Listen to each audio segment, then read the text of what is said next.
विद्यार्थी मित्रांनो, माझ्या यूट्यूब चॅनलवरती तुम्हा सर्वांचे अगदी मनापासून स्वागत करते.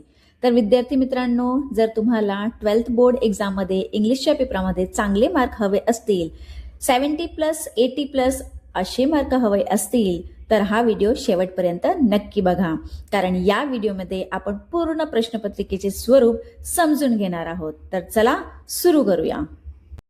तर विद्यार्थी मित्रांनो, हा जो पेपर असतो तो 80 मार्काचा पेपर असतो, 80 मार्काचा रिटन पेपर असतो. तर ह्याचे 4 भाग असतात. त्यालाच आपण सेक्शन 1, सेक्शन 2, सेक्शन 3 आणि सेक्शन 4 असे म्हणून ओळखतो. तर पहिला जो असतो तो सेक्शन 1 म्हणजेच प्रोजचा असतो. प्रोज म्हणजे जे आपले चॅप्टर्स असतात, आपल्या पुस्तकामध्ये जे चॅप्टर्स आहेत, 8 चॅप्टर्स आहेत, तर त्याच्यावरती हा सेक्शन 1चा क्वेश्चन असतो. तर बघा, सुरुवात जी प्रश्नपत्रिकेची होते ती कुठून होते, तर reading for comprehension, language study, summary आणि माइंड मॅपिंग. तर 16 मार्कासाठी हा सेक्शन 1 असतो. म्हणजे प्रोजचा जो सेक्शन 1 आहे तो 16 मार्काचा असतो. ह्याच्यामध्ये पहिला जो प्रश्न असतो, question number 1A, read the extract and complete the activities given below. म्हणजे तुम्हाला एक पॅसेज या ठिकाणी दिला जाईल आणि त्याच्यावरून तुम्हाला क्वेश्चन आन्सर्स सोडवायचे असतील. Scene extract from section number 1 consisting of 275 किंवा 300 वर्डचा हा जो एक्स्ट्रॅक्ट म्हणजे तुम्हाला जो पॅसेज दिलेला असेल तो 275 किंवा 300 शब्दांचा असतो. तर पहिला प्रश्न असतो ग्लोबल अंडरस्टँडिंगचा. म्हणजे ह्याच्यामध्ये काय असणार आहे, तर fill in the blanks, true and false. तर अशा पद्धतीचे प्रश्न असणार आहेत. क्वेश्चन नंबर 2 हा कॉम्प्लेक्स फॅक्च्युअलचा असतो. हा थोडासा काठिण्य पातळीवरती असतो. म्हणजे क्वेश्चन्स तुम्हाला दिले जातील आणि तुम्हाला पॅसेजमधून त्याचे आन्सर्स जे असतात ते शोधायचे असतात. क्वेश्चन नंबर 3 इन्फेरन्स किंवा इंटरप्रिटेशन्स किंवा अनालिसिसवरती क्वेश्चन दिला जातो. म्हणजे तुम्हाला काही क्वेश्चन दिले जातील आणि तुम्हाला अनालाइज करायला सांगितले जाईल. क्वेश्चन नंबर 4 हा पर्सनल रिस्पॉन्सचा असतो. म्हणजे स्वमत अभिव्यक्तीचा असतो. तुम्हाला एक question like what do you think about, तर अशा पद्धतीचे काही क्वेश्चन्स दिले जातात आणि तुम्हाला पर्सनल म्हणजे स्वतःच्या ओन शब्दांमध्ये उत्तर लिहायचं असते. क्वेश्चन नंबर 5 हा लँग्वेज स्टडीचा असतो. म्हणजे त्याच्यामध्ये ग्रामर असणार आहे. आणि क्वेश्चन नंबर जो 6 आहे तर तो व्हॉकॅब्युलरीचा असतो. तर ह्याच्यामध्ये सिनोनिम्स, अँटोनिम्स म्हणजे समानार्थी शब्द, विरुद्धार्थी शब्द किंवा मेक नाउन, मेक ऍडजेक्टिव्ह, नाव बनवा, विशेषण बनवा. तर अशा पद्धतीचे काही जे प्रश्न असतात ते या ठिकाणी विचारले जातात. Question number B, language study, non textual grammar. म्हणजे तुमच्या या पॅसेजशी या ग्रामरचा काही संबंध नसेल. तर त्याच्यामध्ये do as directed, transformation of sentence म्हणजे त्याच्यामध्ये एक्सक्लेमेटरी सेंटेन्स येऊ शकतात किंवा टेन्स येऊ शकतो. तर अशा पद्धतीने काही प्रश्न विचारले जाऊ शकतात. आणि क्वेश्चन नंबर बी असतो तो स्पॉट द एररचा असतो. म्हणजे तुम्हाला कंजक्शनमध्ये किंवा आर्टिकल्समध्ये किंवा प्रिपोजिशन्समध्ये काहीतरी एरर दाखवलेले असतील किंवा एरर दिलेले असतील आणि ते तुम्हाला स्पॉट करायचे असतील.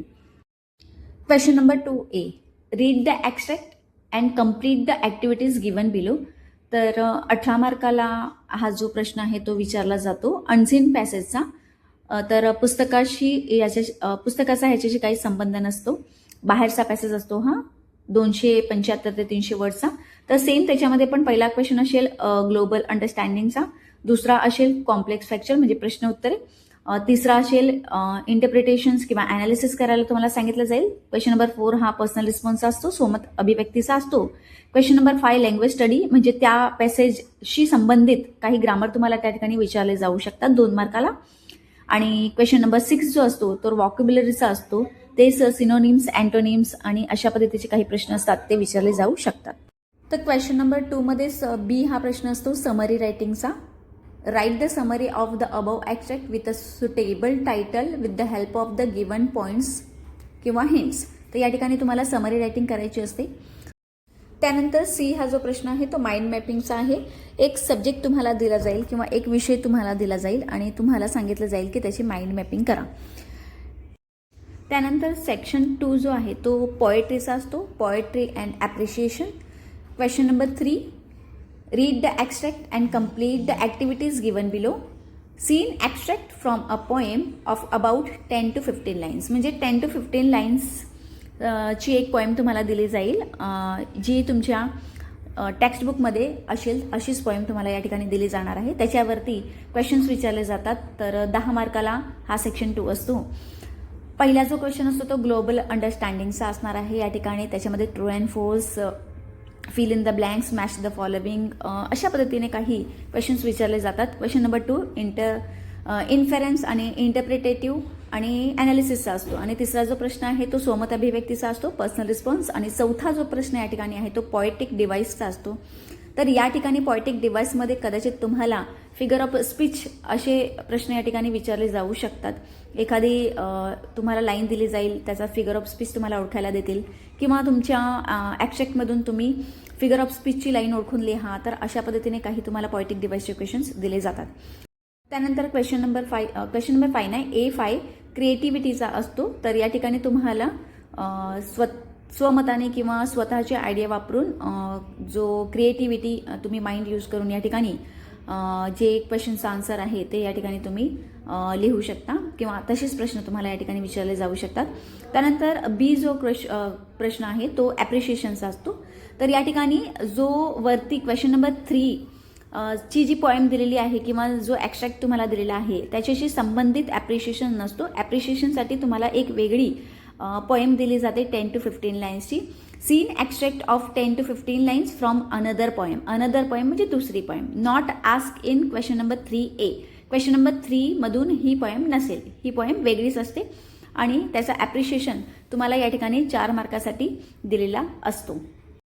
तर विद्यार्थी मित्रांनो, टेक्स्टबुकमध्ये 8 पोएम आहेत. 8 पोएमचे ॲप्रिशिएशन जर तुम्ही व्यवस्थित अभ्यासून ठेवले तर 4 मार्क या ठिकाणी तुम्हाला नक्कीच भेटणार आहेत.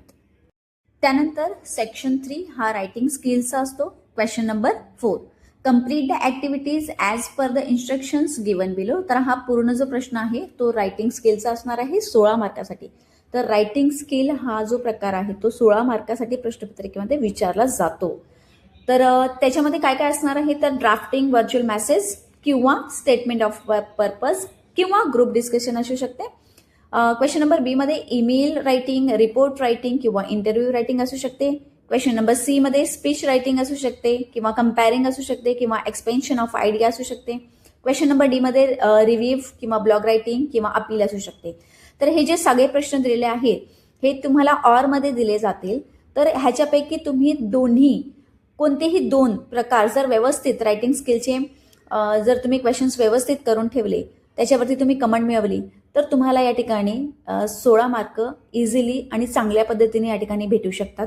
तर ईमेल रायटिंग आहे, रिपोर्ट रायटिंग आहे किंवा इंटरव्ह्यू रायटिंग आहे, याच्यापैकी कोणताही 2 जो प्रकार आहे तो तुम्ही व्यवस्थित अभ्यास करून ठेवायचा आहे.